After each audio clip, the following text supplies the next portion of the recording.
इनके आंदोलन की वजह से पेशवाओं ने तो भील कम्युनिटी को, महादेव कोड़ियों को, गोंड को, कोरकुओं को क्रिमिनल ट्राइब बोला, गुनेगारी जमात। पैदा ही हुआ आदमी तो उसका बच्चा गुनेगार हो जाता था। एक भील आदमी को जब शहर में देखा जाता था और उसको मार भी दिए तो दूसरे आदमी पे एक्शन नहीं होती थी, एफआईआर नहीं होता था, क्योंकि वो क्रिमिनल ट्राइब था। आज भी टंटे मामा का नाम क्रिमिनल ट्राइबल लिस्ट में है, भारत के शहीदों की लिस्ट में नहीं है। ये सच्चाई है। ऐसा कानून किसी कौम के खिलाफ में नहीं बना जो आदिवासियों के खिलाफ में बना है, और यही तैयारी चालू है। अब तो ये साफ भाषा में बोलते हैं कि भारत में आदिवासी नहीं है और भील वंश के लोग तो आदिवासी नहीं है। 75 साल हो गए भारतीय संविधान को बनते। 75 साल में हमारा समाज केवल 2% विकसित हुआ है। 98% आदिवासी समाज आज भी गरीबी रेखा के नीचे जी रहा है। 78 साल के बाद, राष्ट्रीय संविधान के बाद अब अंतरराष्ट्रीय संविधान बनने जा रहा है। मेरा आप लोगों से सवाल है, अगर वहां भील कम्युनिटी का, भील वंश के लोगों का उल्लेख नहीं रहेगा तो तुम्हारा क्या होगा ये बताइए। ये लड़ाई को कैसे लड़ोगे तुम? तुम्हारे बच्चों को कैसे बचाओगे? तुम्हारी आने वाली पीढ़ी को कैसे बचाओगे? इसके लिए कोई नेता की जरूरत नहीं है। इसके लिए अगर तुम्हारे को कोई चीज काम आएगी तो यही शहीदों का आंदोलन काम आएगा, इन्हीं की विचारधारा काम आएगी, इन्हीं का मिशन काम आएगा। आपके पास कुछ नहीं है, केवल जमीन थी तो 5, किसी के 10 एकड़ थी तो 2 बेटे 5 एकड़, उनके 2 बेटे, ऐसे बढ़ गई जमीन। अब नौकरियां भी नहीं रहेगी तुम्हारे पास। ये जो दिख रहा है, हमारे लोगों को देखा जा रहा है, बड़ी संख्या में लोग दिख रहे हैं। उनकी नजर में क्या है मालूम है? ये सबसे बड़े मजदूरों की मंडी बोलते हैं। वो आदिवासी क्षेत्रों को मंडी बोलते हैं। मध्य प्रदेश का हर एक आदिवासी के बाद दूसरा आदिवासी मजदूर है। मजदूर है, वो कर्मचारी नहीं है, अधिकारी नहीं है। हर एक दूसरा आदमी आदिवासी जो है वो मजदूर है, उसके खाने के लाले हैं। गवर्नमेंट का रेशेस है, 8 रुपए 80 पैसे एक आदिवासी आदमी रोज कमा रहा है। अबे 8 रुपए 80 पैसे कमाने वाला आदमी जिंदा कैसे रहेगा, इस पर बात करो। हमारा नेता पार्टी की बात करता है, संगठन की बात करता है, अबे समाज की कब करोगे तुम? इतनी बड़ी तकलीफ आ गई है हमारे सामने। ऐसा षड्यंत्र किसी कौम के साथ नहीं हुआ जो भारत में आदिवासियों के साथ में हो रहा है, विशेष करके भील कम्युनिटी के साथ हो रहा है। मेरा आप लोगों से सवाल है साथियों, कौन से रास्ते से ले जाओगे तुम अपने समाज को? कौन बचाएगा तुमको? अरे तुम्हारी तो राष्ट्रपति है अभी, राष्ट्रपति आदिवासी। अब इससे बड़ा कौन सा आदमी बनाओगे तुम? राष्ट्रपति के बाद कोई पद है क्या देश में? तुम्हारा राष्ट्रपति होने के बाद तुमको आदिवासी बोलने से कतरा रहा है, खुद को आदिवासी बोलने से कतरा रहा है। ये बड़ी बात है। राष्ट्रपति बनने के बाद भी वो अपने आप को आदिवासी नहीं बोलती है, लेकिन ग्रामीण क्षेत्र में, गढ़चिरौली में, बस्तर में, वहां पर लड़की, 13 साल की लड़की अपने हाथ में बंदूक उठाती है और बोलती है कि मैं आदिवासी हूं, इस देश की मालिक हूं। लेकिन बदले में क्या मिलता है उसको? बदले में क्या मिलता है? जिस क्षेत्र में बुखार की गोली नहीं रहती है, उस क्षेत्र में बंदूक की गोली मिल रही है हमारे लोगों को। 13 साल की आदिवासी लड़की हाथ में बंदूक लेके लड़ रही है, क्यों? ऐसी क्या मजबूरी है? कौन से समाज की लड़की हाथ में बंदूक लेके लड़ रही है इस देश में, बताइए? उसके बारे में कभी चर्चा नहीं होती।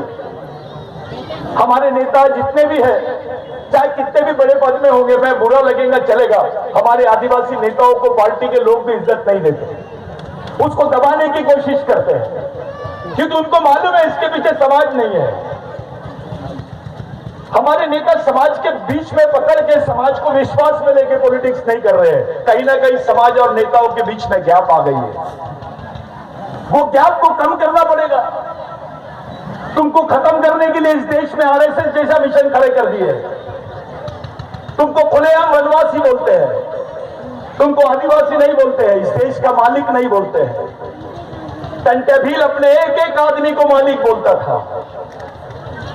घबराते थे टंटा भील के आंदोलन से लोग, टंटा भील का नाम लेते थे तो कपते थे लोग। ये हालत थी। आज तो तुमको खुलेआम वनवासी बोल रहे हैं और अपने ईमानदार लोग काम भी कर रहे हैं। कहां काम कर रहे हैं? तो वनवासी आश्रम में काम कर रहा हूं। कहां कर रहे हैं? तो फलाना। अरे तेरा स्वाभिमान कब जागेगा? अपने ही भाई दुश्मन की सेना का सेनापति बन के तुम्हारे सामने खड़ा है, लड़ोगे किसके साथ? आज बहुत विपरीत परिस्थिति है। ये जो भीड़ जमी है, आपको घर जाके सोचना पड़ेगा कि जिस दिन आपकी आदिवासी पहचान खत्म हो जाएगी, जिस दिन भीलों को आदिवासी की लिस्ट से बाहर कर दिया जाएगा, भील वंश के लोगों को, आप खाना क्या खाओगे, रहोगे कैसे, तुमको क्या मिलेगा? इतना बड़ा षड्यंत्र हमारे समाज के साथ में हो रहा है तो भी चुप है, हम खामोश है। बस समाज सबसे बड़ी चीज है। हमारे यहां समाज का स्थान भगवान से बड़ा है। समाज है करके आप ऑफिसर हो, समाज है करके आप मंत्री हो, समाज है करके आप डॉक्टर हो, इंजीनियर हो। समाज ही नहीं रहेगा तो आप कैसे करोगे भाई? भगवान बिरसा मुंडा के लिए आज बहुत बड़ा दिन है कि 147 साल के बाद में टंटा भील के एरिया में बिरसा मुंडा की स्थापना हो रही है। इससे बड़ी बात कोई हो नहीं सकती। ये बहुत बड़ा दिन है, ये बहुत बड़ा दिन है, लेकिन कोई नहीं डर रहा। एक तरफ सुप्रीम कोर्ट बोलती है कि scheduled tribes are adivasi, they are the aboriginal people of India. वो भारत के मूल मालिक है, वो इस देश के आदिवासी है। सुप्रीम कोर्ट बोलता है, दूसरे तरफ प्रधानमंत्री बोलता है जनजाति है। अरे आप हमको पुकार क्यों नहीं रहे भाई? इन दोनों से क्या मैसेज जा रहा है कि सुप्रीम कोर्ट बोल रहे हैं आदिवासी को, अनुसूचित जनजाति के लोगों को आदिवासी, और प्रधानमंत्री जी बोल रहे हैं जनजाति। यानी संविधान का क्या स्थान है यहाँ? सुप्रीम कोर्ट का क्या स्थान है यहाँ? और किसको बोल रहे हैं? उसके बदन पे कपड़े नहीं है, वो खामोश समाज है। ऐसे वक्त जब कोई पार्टी आदिवासियों के साथ में नहीं है, किसी पार्टी ने विरोध नहीं किया इस बात का, ऐसे वक्त जब तुम्हारे नेता, बड़े नेता तुम्हारे साथ में नहीं है, तुम्हारे नेताओं का दबाव नहीं है, समाज का दबाव नहीं है, ऐसे वक्त जब समाज का अधिकारी, कर्मचारी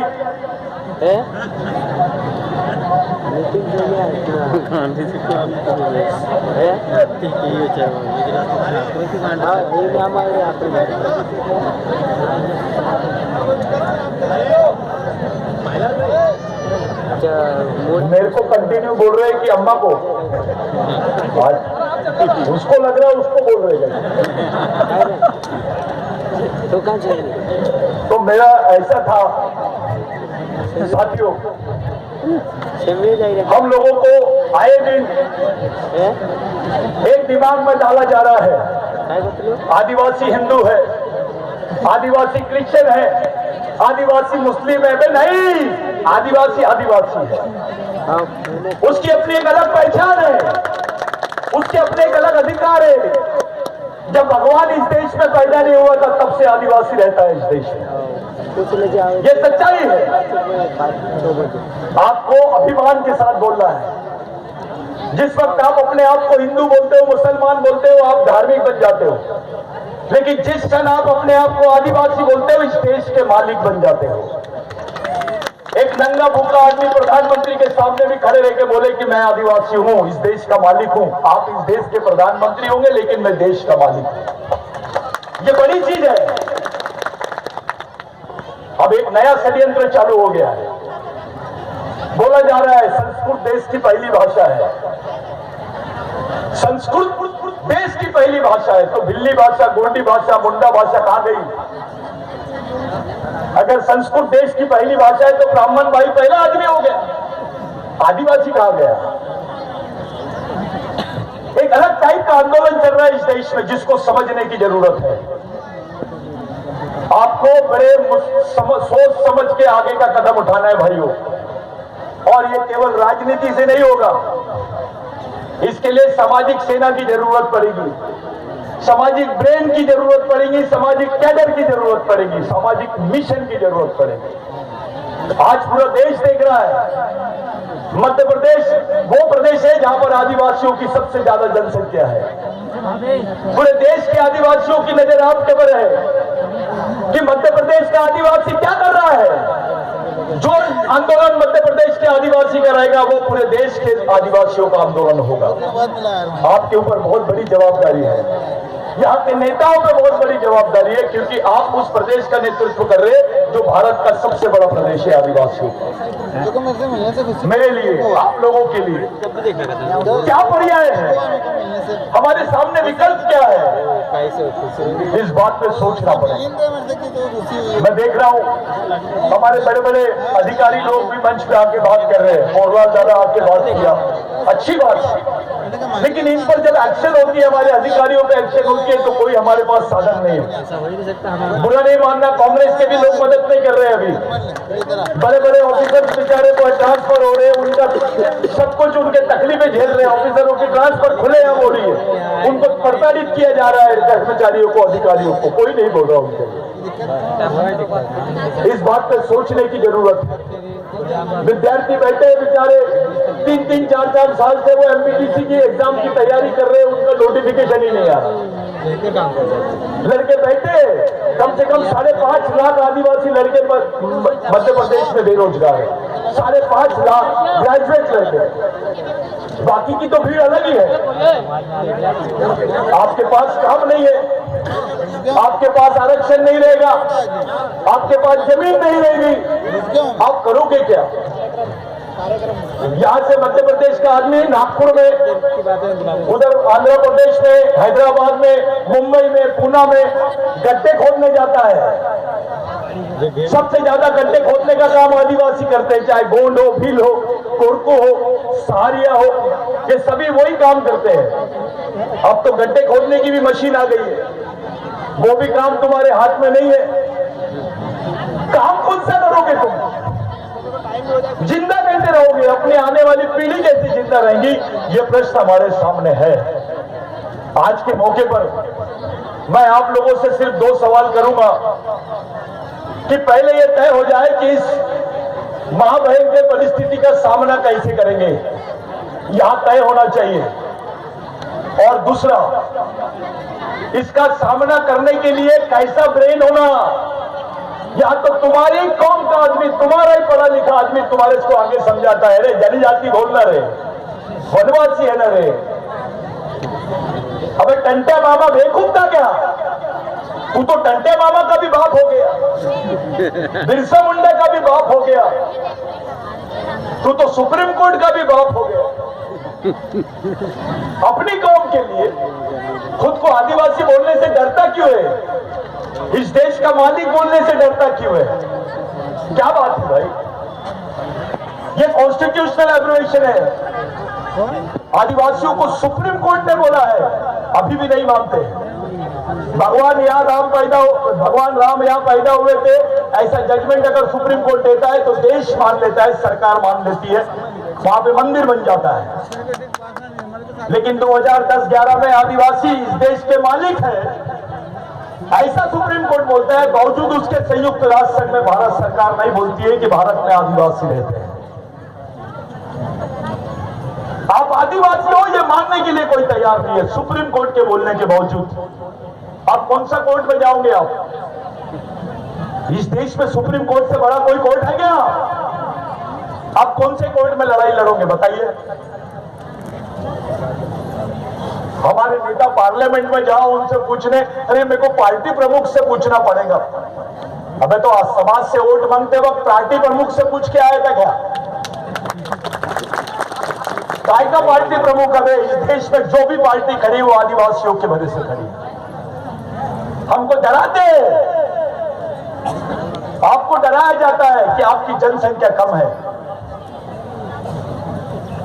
ये फार्मूला सभी नेता लोग अपनाते हैं आदिवासियों को दबाने के लिए। आपको बोलते हैं आप तो 7.5% है, अरे हमारी जनसंख्या मध्य प्रदेश में 35% है, दे रहे क्या 35% आरक्षण? कोई बात नहीं करेगा। इस देश में कम से कम 13 से 14 राज्य आदिवासियों के हैं, जो 7 नॉर्थ ईस्ट के राज्य है और बाकी बीच के राज्य मध्य प्रदेश, छत्तीसगढ़, झारखंड, उड़ीसा, आसाम। ये जो बेल्ट है ये आदिवासी बेल्ट है। आधा आदिवासी भारत आदिवासियों का है। आप लोगों को, हमारे लोगों को ये लोग जनसंख्या बताते, जमीन क्यों नहीं बताते? ये जमीन किसकी है? आदिवासियों की है। अगर आदिवासी अपने वाली पे आ जाए तो इसको कभी भी आदिवासी भारत बना देंगे। ये सच्चाई है। हमको डराया जाता है, हमारा बड़ा संगठन है फलाना, ये संगठन सबसे बड़ा है, आरएसएस सबसे बड़ा है, विश्व का सबसे बड़ा संगठन है, विश्व की सबसे बड़ी पार्टी है। तो विश्व के 70% देशों में आदिवासी रहते हैं, हिंदू नहीं रहते। 70% देशों में आदिवासी रहते हैं। अगर आपने ईमानदारी से राष्ट्रीय और अंतर्राष्ट्रीय स्तर पर आदिवासियों को जोड़ लिया तो विश्व का कोई भी धर्म, कोई भी संगठन आदिवासियों से बड़ा संगठन हो नहीं सकता। उस लेवल पे सोचो। अब तुमको राष्ट्रीय संविधान के साथ साथ अंतर्राष्ट्रीय संविधान में भी सुरक्षा की जरूरत है अगर जिंदा रहना है इस देश में। तो एक मुस्लिम भाई को कुछ होता है तो पूरे विश्व के मुसलमान चिल्लाते हैं, एक क्रिश्चियन भाई को कुछ होता है तो पूरे विश्व के क्रिश्चियन चिल्लाते हैं, एक हिंदू भाई को कुछ होता है तो विश्व के हिंदू चिल्लाते हैं। आदिवासी को कुछ होता है तो कौन चिल्लाता है? अरे यहां पर बड़वानी में कुछ होता है तो अलीराजपुर का आदमी यहां नहीं आता, बाजू वाला नहीं चिल्लाता। इसको समाज बोलते हैं। मेरे को आते आते 2 लोग मिले अभी, अरे अपन तो राजा थे, अपना तो राज था, अपन भील वंश के राजा है। मैंने बोला रुक जाओ काका, आप आदिवासी है? बोले हाँ। बोले हाँ, ये तो बड़वानी हमारा क्षेत्र है। मेरा कब्रिस्तान बताओ तुम्हारा कहाँ है? अबे तुमको जीने के लिए तो छोड़ो, मरने के लिए भी जगह नहीं है आज। ये हालत कर दी है आदिवासी समाज की। यहां पे सब जितने लोग बाहर से आए मध्य प्रदेश में, उनके पास 100-100 एकड़ जमीन है उनके समाज के लिए। आपके समाज के लिए 25 एकड़ जमीन है क्या जहां पे पूरा समाज खड़ा हो जाए? क्यों नहीं कर सके? क्या हमारे नेता मिनिस्टर नहीं थे? अरे पूरे आदिवासी एक जगह हो जाए तो मध्य प्रदेश की सरकार वन साइड हो जाए। लेकिन इतनी बड़ी जनसंख्या वाले समाज को किसी ने 25 एकड़ जमीन दान नहीं किया। भाई